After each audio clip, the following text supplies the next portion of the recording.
guys, Dr. Robert Barrington here with some more nutrition advice. Before I start this video, which is going to be about vitamin C and depression, I'd like to remind you that if you do find it interesting, please give me a thumbs up. And if you haven't already subscribed to my channel, please do so. It's a channel that's aimed really to provide nutrition advice to people, so they can become their own nutritionists.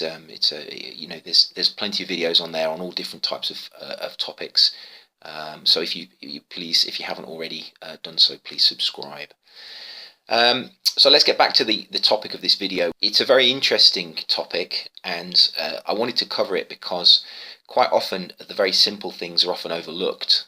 Depression is seen as a very complex disorder, and it is very complex. There are multiple causes for depression, and quite often the causes are idiopathic, and no one really understands what's actually triggered the decline in mental faculties, which has caused depression and depressive symptoms in the person. So it's actually very difficult not only to treat but actually to understand the causes of the symptoms. I've covered depression with regard to fish oils. I've covered depression with regard to using amino acids to be able to increase the production of neurotransmitters in the brain. But I wanted to have a look and talk about vitamin C, because vitamin C can actually be very useful in the treatment of both depression and anxiety. Now, the first thing to say is depression is really a form of chronic stress.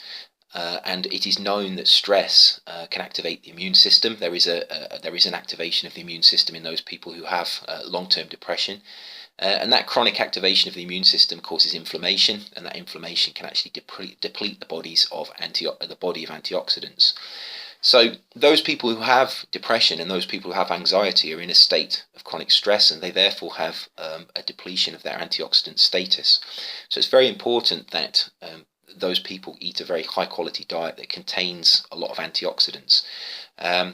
Of course, if there is a high level of oxidative stress, if there is a low level of antioxidants, that's going to have a knock-on effect and cause a lot of secondary problems.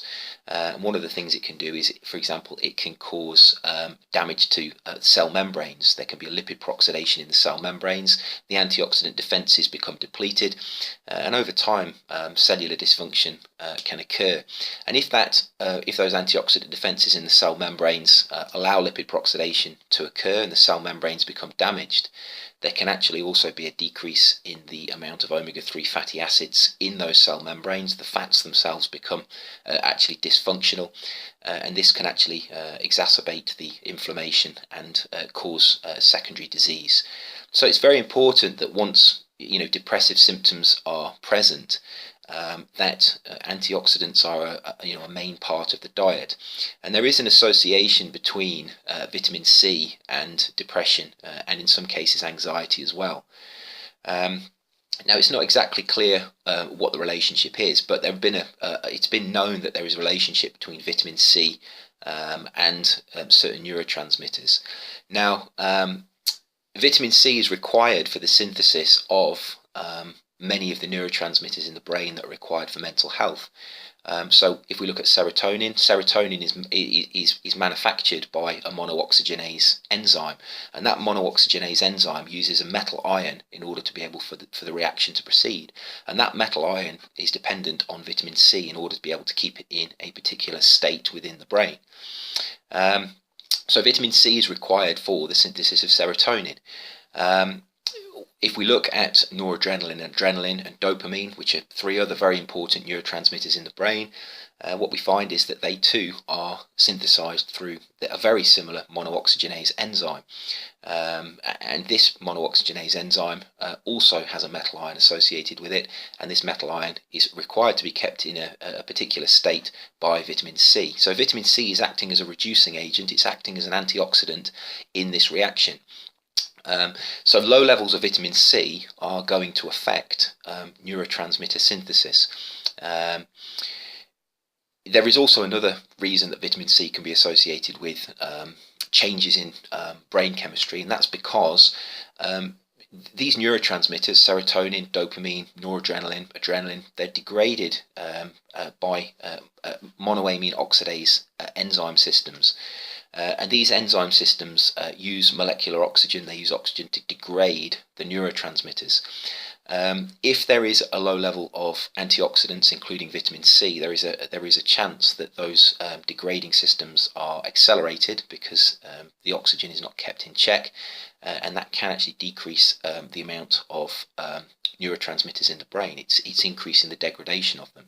So low amounts of vitamin C will increase the degradation of neurotransmitters, and it will also decrease the synthesis of them. So this is the theory of where vitamin C has this association with neurotransmitters in the brain. So what's the evidence that vitamin C is actually beneficial? Well, if we look back through the literature, there are some actually papers going back to the 1930s, and I'll put a link to a particular paper that looked at the association between vitamin C and depressive symptoms in patients in a psychiatric ward.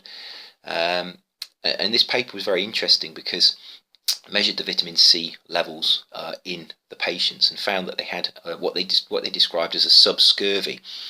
So they didn't actually have a full vitamin D deficiency. They didn't actually have scurvy, but what they had is very, very chronic low levels of vitamin C, and this was producing a range of vague ill health. It was causing symptoms that were treatable, but perhaps would be missed because they were they would maybe put down as general aches and pains, general malaise, just general ill health. So it's a type of subscurvy. So this is really what we're talking about is a vitamin insufficiency rather than a full deficiency. And these patients were clearly low in vitamin C. So what the researchers did is they actually gave them a gram of vitamin C per day, which is not a huge amount. You probably couldn't get a gram of vitamin C in your diet unless it was very, very, very high quality. But this vitamin C was in the form of synthetic vitamin that was added to a drink. So the subjects were getting the vitamin C they had in their diet plus whatever they had in this drink, so probably over a gram, but this supplement was a gram. And what they found is that there was an increase in the vitamin C content of the plasma of these individuals, and at the same time there was a decrease in their depressive symptoms. So giving these people vitamin C, giving these patients vitamin C, actually decreased the severity of their depression. It's a very simple paper. It's a very interesting paper. Other studies since then have shown, have verified this association between vitamin C and depression. And because anxiety obviously is also possibly related to changes in the chemistry of the brain, and anxiety is also a form of chronic stress, it's very likely that antioxidants play a very significant role in helping reduce some of the severe symptoms encountered during anxiety. For example, anxiety is really a form of elevated fight or flight activity in you.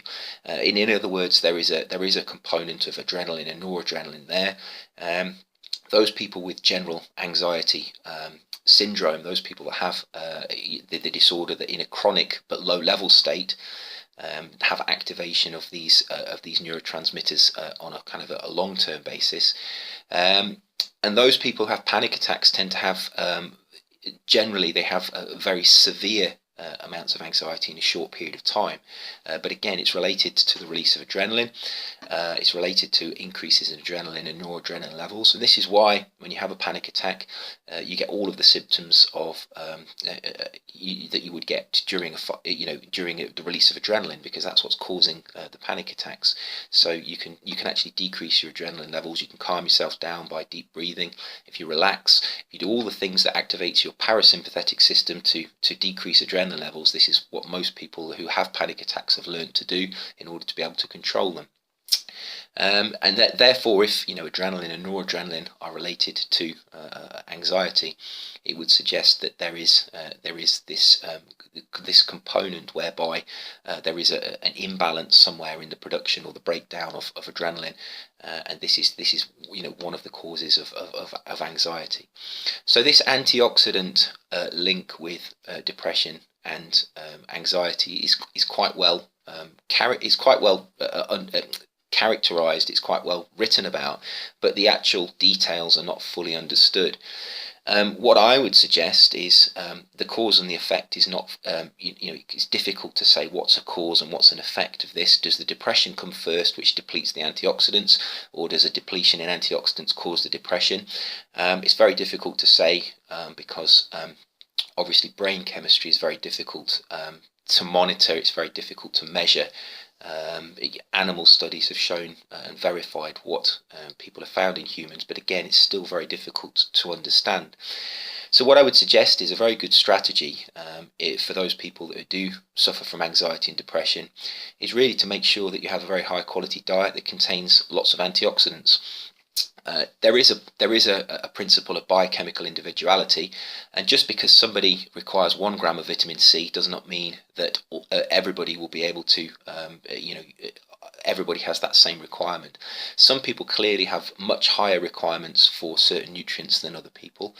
This is why I don't like to give particular recommendations for amounts of supplements. But certainly vitamin C, I've talked about this before, the amount of vitamin C you can get in your diet, if it's a very high quality, high fruit, high vegetable diet, would probably be about 600 milligrams a day. If you're, to replicate the effects in this study, you'd have to take 1 gram of vitamin C. Really, you would have to look at supplements, and that doesn't mean that it's not clear that 1 gram is the maximum amount you would need. Some people may even need more. What you tend to find is that by about 2 grams of vitamin C, you're saturating your plasma with vitamin C. So taking more than 2 grams of vitamin C at a time will really be no benefit. But that doesn't mean you couldn't take more throughout the day to keep your plasma saturated with vitamin C. There are other antioxidants. There are antioxidants in fruits and vegetables. There are the polyphenols, the carotenoids. There's vitamin E that you get from nuts and seeds. You can take supplements of vitamin E. There are many different antioxidants. Selenium, for example, is a mineral that will increase the production of glutathione in your cells, and glutathione is one of the most important cellular antioxidants that you have. So there's many different ways that you can boost your antioxidant potential. And if you have depression and anxiety, which is a form of chronic stress, it does have a component of the activation of the immune system. It is very likely that you have a higher requirement for antioxidants than somebody who is not suffering from those two conditions.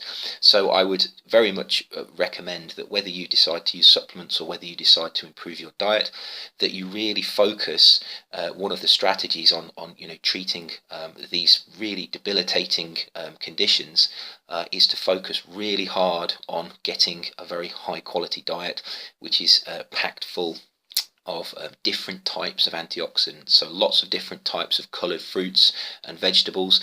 And if you feel on top of that you might want to supplement with particular nutrients, the best way to supplement with antioxidant nutrients is to use slightly smaller amounts but use a variety of different antioxidants. So you don't need to take just vitamin C. Lower the amount of vitamin C you take and take some vitamin E with it. There's another antioxidant you can take, lipoic acid. You can mix these together, and it means that the synergy of antioxidants means that you can actually keep the doses, the amount you take, quite low, but they actually have a better effect because you're taking more of them.